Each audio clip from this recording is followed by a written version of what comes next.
Est-ce que vous savez qu'il y a des entreprises qui disparaissent parce que l'entreprise fonctionnait très bien? Ça veut dire une entreprise fonctionne très bien et parce qu'elle fonctionne très bien, elle fait faillite. C'est bizarre, n'est-ce pas? Parce qu'on a souvent l'impression que quand une entreprise fait faillite, c'est parce qu'on n'arrivait pas à vendre, les gens n'achetaient pas. Non. On peut avoir une entreprise où les gens demandent tellement le produit au point où vous n'êtes pas capable de satisfaire cette demande et ça fait faillite. Je vais vous prendre un exemple. Débuter ma carrière en chien sans aucun doute dans la Tessie. Tous les jours écrit des textes sans aucun but. On me disait mon petit, arrête t'as pas de thunes. Obstiné de mon état, Supposons qu'elle vend ses accessoires. Et un jour, Samuel Eto'o la rencontre en route. Elle dit vraiment, Samuel, tu es vraiment mon papa, tu dois me soulever. Vraiment, je vends les accessoires. Fais seulement une publication où tu parles de mes accessoires. Tu as sauvé ma vie. Et Samuel dit, ma fille, aucun problème. Le lendemain, Samuel Eto'o fait une publication avec elle. Il présente ses accessoires. Il met le numéro de téléphone. Il dit vraiment, si vous voulez acheter ces accessoires, contactez-la. Voici le numéro. Il met son adresse email. Il met toutes les informations. Qu'est-ce qui se passe après? Ce qui se passe après, c'est qu'avant, elle vendait 15 accessoires par semaine. Et elle se retrouve en train d'avoir 2000, 5000, 10 000 personnes qui l'appellent en même temps. Pour dire, je veux 2 bracelets.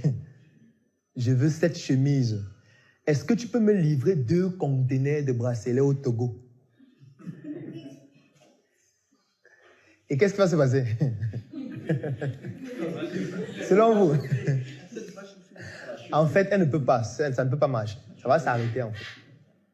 Parce que les gens seront tellement insatisfaits au point où ils vont devenir mécontents, même si c'est très bien fait.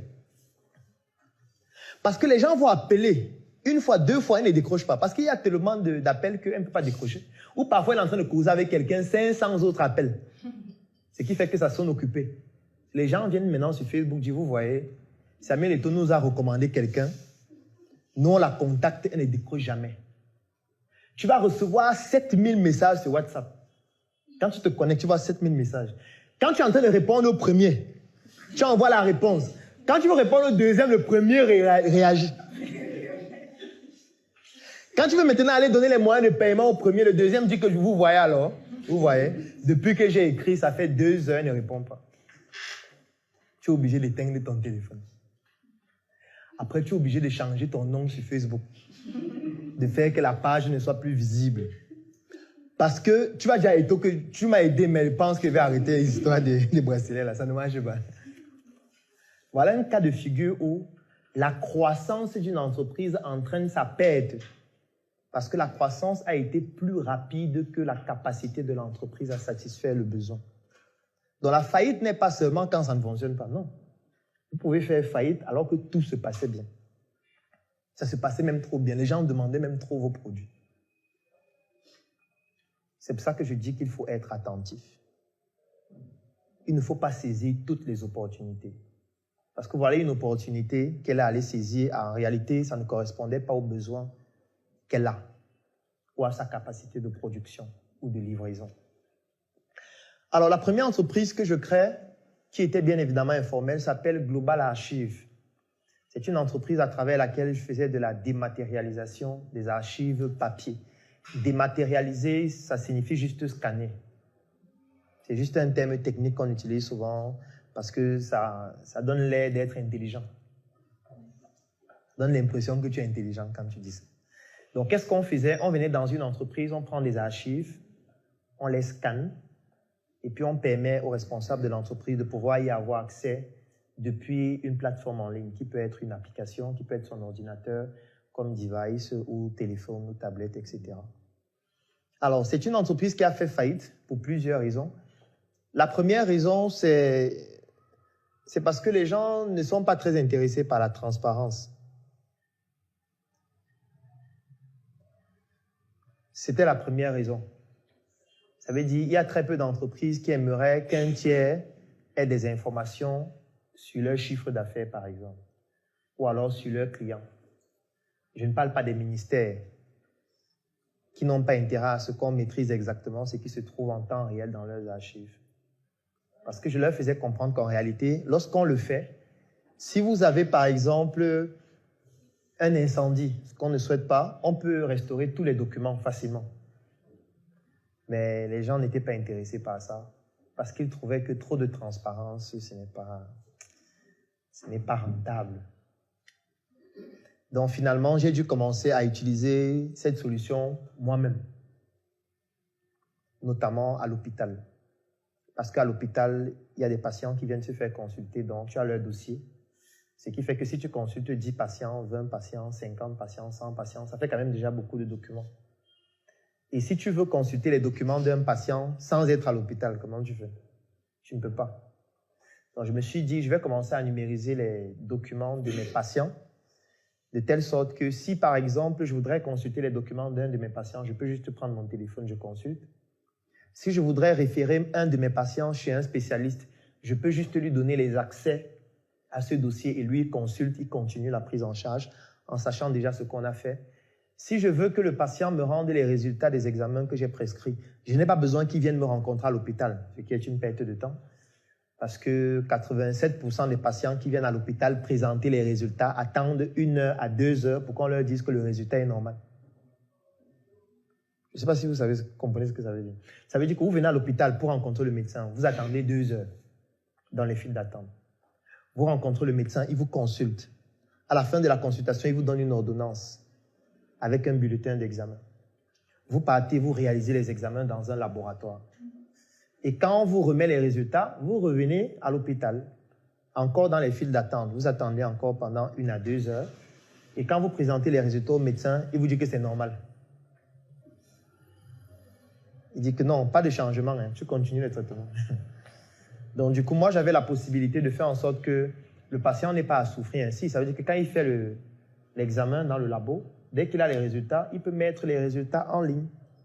Et moi, je viens consulter. Si je dois modifier l'ordonnance, je lui envoie une ordonnance électronique ou alors tout simplement, je programme un rendez-vous. Un jour et 1 heure où lorsqu'il vient, il ne s'aligne pas. Donc, c'est comme ça que j'ai commencé à l'utiliser moi-même. Et puis, ça m'aidait moi-même. Parce que pour pouvoir l'utiliser dans d'autres hôpitaux, il fallait d'abord trouver un hôpital qui accepte d'utiliser la solution. Et à cette époque-là, je n'avais pas encore des stratégies de vente assez poussées pour réussir à convaincre les gens à utiliser cela. Donc, finalement, sur le plan financier, c'était une faillite parce que ça ne fonctionnait pas. Parce que je l'utilisais moi-même. Et je ne me payais pas moi-même pour l'utiliser, en fait. Donc, du coup, ce n'était plus pertinent sur le plan purement économique. En 2024, tu as désormais entre les mains le pouvoir de changer ton destin, de changer ta vie.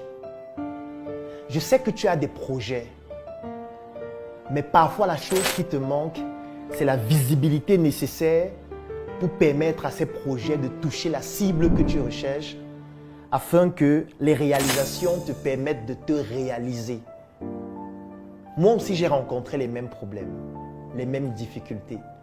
Il y a de cela pratiquement 10 ans, lorsque je me lançais en entrepreneuriat, j'avais 800 idées par seconde, mais parfois, pour permettre, même ne serait-ce qu'à une seule de ces idées de toucher la cible, je manquais de moyens nécessaires pour pouvoir bénéficier d'une visibilité extraordinaire qui permettrait à mes projets de pouvoir se développer.